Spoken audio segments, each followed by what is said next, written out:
বন্ধুরা, আজকের এই ভিডিওর মধ্যে আমি আপনাদের সঙ্গে শেয়ার করব যে অ্যালোভেরা গাছকে কী করে অতিমাত্রায় ঘন করবেন এবং এই একটি গাছ থেকে অসংখ্য পরিমাণে কী করে চারা সংগ্রহ করতে পারবেন।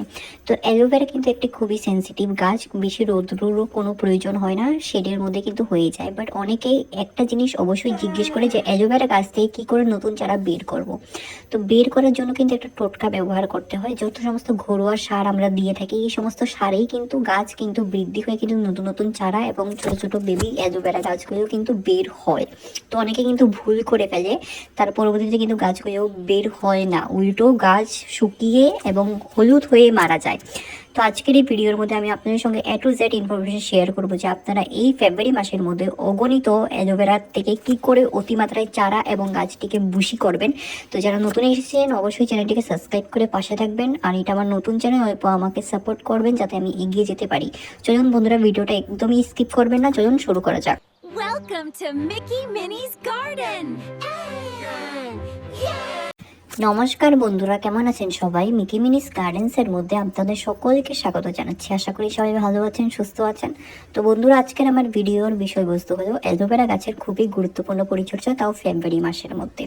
বন্ধুরা, অ্যালোভেরা কিন্তু একটা গ্রীষ্মকালীন গাছ। শীতের মধ্যে কিন্তু গাছগুলো ডরমেন্সিতে থাকে, কোনো গ্রোথ হয় না, বৃদ্ধি হয় না। বাট যখনই মার্চ পড়া শুরু হয়ে যায় এবং ফেব্রুয়ারি শেষ দিকে কিন্তু গাছের মধ্যে একটা অ্যাক্টিভনেসের ভাব চলে আসে। হয়তো আপনারা লক্ষ্য করেছেন, দেখতেই পাচ্ছেন ছোট ছোট বুশি বুশি নতুন নতুন কিন্তু ছোট ছোট পাপস চারাও বের হচ্ছে। তো অনেকে একটা জিনিস কমেন্টে জিজ্ঞেস করে থাকে যে ওদের অ্যালোভেরা গাছ নষ্ট হয়ে যাচ্ছে কেন, অতিমাত্রায় হলুদ হয়ে কেন যাচ্ছে, বা গাছ জ্বলে কেন যাচ্ছে। তো আপনারা একটা জিনিস অবশ্যই লক্ষ্য রাখবেন, অ্যালোভেরা গাছগুলোকে ডাইরেক্ট সানলাইটের মধ্যে রাখবেন না। যদি আপনাদের গাছ প্রতিদিন এরকম 10 ঘন্টা 6 ঘন্টা 5 ঘন্টা যদি রোদের মধ্যে থাকে, তাহলে অটোমেটিক গাছগুলো কিন্তু হলুদ হওয়া শুরু করে দেবে। আর একটা জিনিস, অ্যালোভেরা কিন্তু একটা সেন্সিটিভ গাছ, অতিমাত্রায় কিন্তু জল দেবেন না। যদি আমরা ওভার ওয়াটারিং করে ফেলি তাহলে কিন্তু গাছগুলো সহ্য করতে পারে না, এর পরবর্তীতে কিন্তু গাছগুলো হলুদ হওয়া শুরু করে দেয়। তো এখানে একটা টোটকা বলেছি, যদি আপনাদের গাছ হলুদ হয়ে গেছে বা যদি আপনারা এরকম জিনিস লক্ষ্য করেছেন, তো শিগগিরই আপনারা ওই গাছটিকে কিন্তু রোদের মধ্যে রাখবেন, 1-2 দিনের রোদের মধ্যে রাখবেন। তারপরে আপনারা লাইভ প্রমাণ দেখবেন যে এই সমস্ত ডালগুলো কিন্তু একদম টকটকে করে আবার সবুজ হয়ে উঠেছে। তো এটা কিন্তু একটা টোটকা, আমি কিন্তু এই টোটকা ফলো করেই কিন্তু আমি কিন্তু গাছগুলোকে বাঁচিয়ে বাঁচিয়ে রাখি। আর বর্ষার সিজনে তো সেটা পরিচর্যা অন্য, সেটার ভিডিও আমি আপনাদের সঙ্গে একটা অন্য ভিডিওতে শেয়ার করব। আর এই যে দেখেন গাছগুলো বাস্কেটের মধ্যে লাগানো, তো যখনই আপনারা অ্যালোভেরা গাছকে প্রতিস্থাপন করবেন না কেন, একটা বড় কন্টেনারের মধ্যে অবশ্যই প্রতিস্থাপন করবেন, যাতে গাছ থেকে যখন নতুন নতুন পাপস বের হয়, তো এরকম বড় বড় কন্টেনারে যাতে ছড়িয়ে ছিত্রিয়ে বের হতে পারে। আর নষ্ট ডালগুলোকে অবশ্যই গাছ থেকে কেটে ছেটে ফেলে দেবেন। আর এরকম বাস্কেটে বা টাবে বা পটের মধ্যে যদি এরকম আগাছাগুলো জমে থাকে, এগুলোকে কিন্তু একদমই রাখবেন না, এগুলোকে কিন্তু খুব শিগগিরই তুলে নেবেন। এখানে দেখেন নিচে ছোট ছোট কিন্তু পাপস, নতুন নতুন বেবি অ্যালোভেরা গাছ কিন্তু বের হওয়া শুরু করে দিয়েছে। আর মাটিটাকে কিন্তু অতিমাত্রায় শুকনো রাখবেন না, অ্যালোভেরা কিন্তু 2-3 দিন 4 দিন, কম করেও 5 দিন কিন্তু শুকনো মাটি সহ্য করে নিতে পারবে। বাট অতিমাত্রায় 1 সপ্তাহ ওভার যদি আপনাদের মাটি শুকনো থাকে, তখন কিন্তু গাছগুলো অটোমেটিক কিন্তু জ্বলে যাওয়া শুরু করে দেয় এবং ডালগুলো এরকম জ্বলে পুড়ে যায়। অনেকে হয়তো ভাবে যে রোদের কারণে জ্বলে গেছে, এটা একদমই নয়। তো এখানে দেখেন যত সমস্ত জমিয়ে আগাছাগুলো তুলেছি, এগুলোকে এখন আমি সংগ্রহ করে রাখছি। এগুলো কিন্তু একটা খুব সুন্দর একটা কম্পোস্ট হয়ে যায়।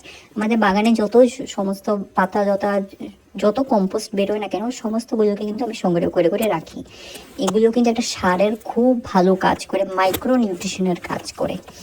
আর এই যে দেখেন এই গাছটি, আর পাশে দেখেন আর একটা গাছ আছে, একটা হলো স্টিলের টাবের মধ্যে লাগানো, একটা হলো গ্রো ব্যাগের মধ্যে লাগানো। তো এখানে কিন্তু আপনারা গ্রো ব্যাগের মধ্যেও লাগাতে পারেন, খুব সুন্দর গ্রোথ হবে। স্টিলের টাবের মধ্যেও লাগাতে পারেন, খুব সুন্দর গ্রোথ হবে। প্লাস্টিকের মধ্যেও লাগাতে পারেন, খুব সুন্দর গ্রোথ হবে। আর এই যে দেখেন আমি বাগানের কাজ করছি দেখেই আমার বাড়ির সদস্য আমাকে দেখতে এসেছে। তো চলুন, এই যে দেখেন এইখানে আরেকটি গাছ, এটা প্রচণ্ড বুশি হয়ে গেছে, দেখেন রুট নিতে পারছে না টাবের মধ্যে। তো বন্ধুরা এই সময়টা কিন্তু রিপোর্টিংয়ের কাজ, জবা গাছ, অ্যালোভেরা গাছ, যত সমস্ত গাছ রিপোর্টিংয়ের দরকার প্রয়োজন অবশ্যই রিপোর্টিং করে নেবেন। আমরা যে একটা টাবের মধ্যে আমরা হয়তো কাপড় ধুয়ে থাকি, মানে চ্যাপ্টা রকমের থাকে, সেই টাবের মধ্যে কিন্তু অ্যালোভেরা গাছগুলো খুব সুন্দরভাবে গ্রোথ হয়। ওরকম টাব আপনারা সিলেক্ট করবেন। আর মাটির মধ্যে কিন্তু গোবরের খোসা অবশ্যই মিক্স আপ করবেন। নর্মাল মাটিতে একদমই বসাবেন না, যদি বসিয়ে দেন তাহলে কিন্তু গ্রোথ হতে খুবটাই সময় লেগে যাবে। আর এই যে দেখেন এখানে প্রত্যেকটি বালতির মধ্যে কিন্তু লাগানো গাছগুলো, এগুলো গাছ প্রায় 1 বছরের নাগাদ হয়ে গেছে। শীতের মধ্যে ডরমেন্সি কারণে ছিল, এখন কিন্তু রোদের মধ্যে এগুলোকে ট্রান্সফার করিনি, এখনও কিন্তু ছাওয়াযুক্ত জায়গাতে আছে। তো এখানে দেখতেই পাচ্ছেন এই লাইফ প্রুফ ছাওয়াযুক্ত জায়গাতে কিন্তু খুব সুন্দরভাবে গ্রোথ হয়। জাস্ট 3টা নাগাদ অল্প একটু জায়গাতেই রোদ্র পড়ে।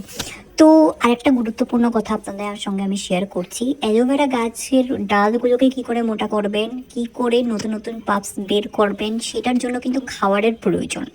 এক খাবার কিন্তু গাছ একদম পছন্দ করে না। আপনারা অ্যালোভেরা গাছগুলোকে মাসের মধ্যে অন্তত 2বার করে একটি খাবার দেবেন, অন্য খাবার, সেটা আমি আপনাদের সঙ্গে শেয়ার করব। বাট প্রথম খাবারটা কিন্তু খুবই গুরুত্বপূর্ণ, মাসের মধ্যে প্রথম খাবার।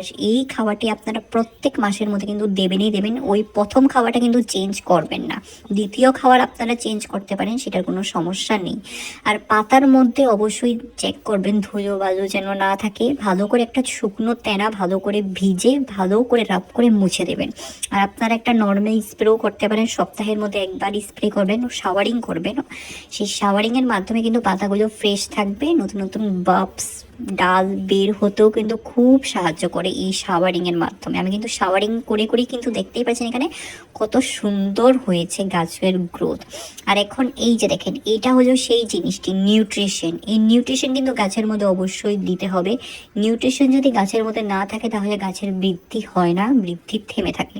তো এখানে ভালো করে একটা সাইডের মধ্যে আপনারা দেবেন, এরকম মাটিটাকে অল্প পরিমতন গর্ত করে সেই জিনিসটা দিয়ে আবার মাটি দিয়ে চাপা দিয়ে দেবেন। তারপরে যদি উপর থেকে মাটি শুকনো থাকে তখনই জল দেবেন, না হলে জল দেওয়ার প্রয়োজন নেই। এটা হলো বন্ধুরা আপনাদের সকলের বাড়িতেই থাকবে, এটা হলো চা পাতা, বিনা ইউজ করা চা পাতা। বিনা ইউজ করা চা পাতার মধ্যে কিন্তু অতিমাত্রায় নিউট্রিশন থাকে, খুব ভালো কাজ করে। এটা কিন্তু বেশি পরিমাণে দেবেন না, অল্পটুকুই দেবেন, বেশি দেওয়ার একদমই প্রয়োজন নেই। ব্যবহার করা চা পাতা সেটা আপনারা বেশি পরিমাণ মতন দিতে পারেন, কোনো ক্ষতি হবে না। বাট ব্যবহার না করা চা পাতার মধ্যে অতিমাত্রায় নিউট্রিশন থাকে, এই অতিমাত্রায় নিউট্রিশন কিন্তু এখন খুবই দরকার, ওটাই আপনারা দেবেন। ব্যবহার করা চা পাতা একদম দেবেন না, কারণ গাছগুলো এখন অ্যাক্টিভ মুডে আছে। তো আমাদের গাছগুলোকে 100% অ্যাক্টিভ মুডে আনার জন্য এই খাবারটা অবশ্যই দিতে হবে। আর দেখতেই পাচ্ছেন চারোদিকে কত সুন্দর গ্রোথ হচ্ছে, ছোট ছোট কিন্তু চারাও বের হওয়া শুরু করে দিয়েছে। তো চলুন বন্ধুরা, যদি আপনাদের এই ভিডিওখানা ভালো লেগেছে তাহলে আপনারা আপনাদের প্রিয় গার্ডেনিং ফ্রেন্ডসদের সঙ্গে আমার ভিডিওখানা অবশ্যই শেয়ার করবেন। আর অবশ্যই ভিডিওটি যদি ভালো লেগেছে তাহলে একটা লাইক শেয়ার কমেন্ট করে আমাকে অবশ্যই জানাবেন। আর যারা নতুন এসেছেন আমার চ্যানেলের মধ্যে অবশ্যই চ্যানেলটিকে সাবস্ক্রাইব করে পাশে থাকবেন, কারণ এটা আমার নতুন চ্যানেল। আপনারা যদি অল্পটুকু আমাকে সাপোর্ট করেন আমি এগিয়ে যাওয়ার সাহসটুকু পাবো। তো এই খাবার অবশ্যই দেবেন, খুব ভালো কাজ করবে।